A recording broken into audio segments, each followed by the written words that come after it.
श्री सद्गुरू ब्रह्मचैतन्य महाराज गोंदवलेकरच्या पावननगरीमध्ये गेले सद्गुरू महाराज असल्यापासून या गावामध्ये जे ग्रामदैवत म्हणून असते त्याची यात्रा या गोंदवले गावात भरवली जाते।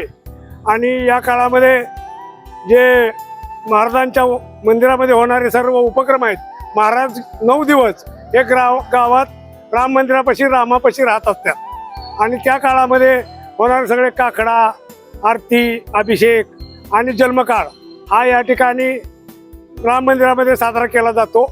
आणि त्या दिवशी दुपारी 12 वाजता कीर्तन होऊन राम जन्माचा सोहळा झाल्यानंतर सुंटवडा वाटल्यानंतर दुसऱ्या दिवशी या गोंदवले ग्रामपंचायतीच्या वतीनं आणि यात्रा कमिटीच्या वतीनं मोठा पालखी सोहळा आयोजित केलेला जातो। त्याला म्हणजे ग्रामीण भाषेमध्ये सबिना म्हणतात।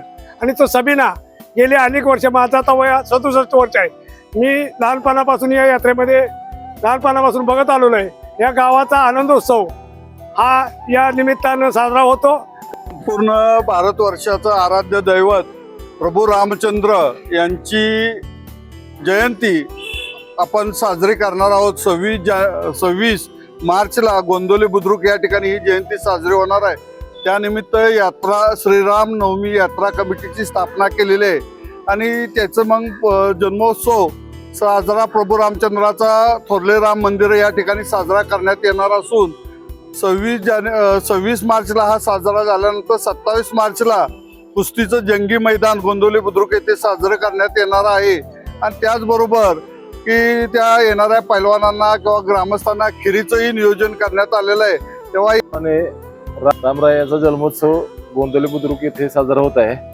त्या निमित्तानं खास आकर्षण आमच्या गावातील तरुण मल्लांनी सगळ्यांनी कुस्त्या ह्या सालाबत प्रमाणात आहेत, पण यावेळेला जरा कुस्त्यात वेगळा बदल करून जोड कुस्त्या लावून त्या कुस्त्या होणार आहेत। तरी परिसरातील सर्व मल्लांनी आता भाऊनी सांगितल्याप्रमाणे देवड असेल, मसवड असेल, बऱ्याच तालिमी आहेत, त्या तालिमीतल्या मल्लांनी इथं ह्या सुवर्ण संधीचा लाभ घ्यावा। अशाच महत्त्वाच्या आणि नवनवीन बातम्या पाहण्यासाठी आमच्या माणदेशी आवाज चॅनलला सबस्क्राईब करा आणि हा व्हिडिओ जास्तीत जास्त शेअर करा।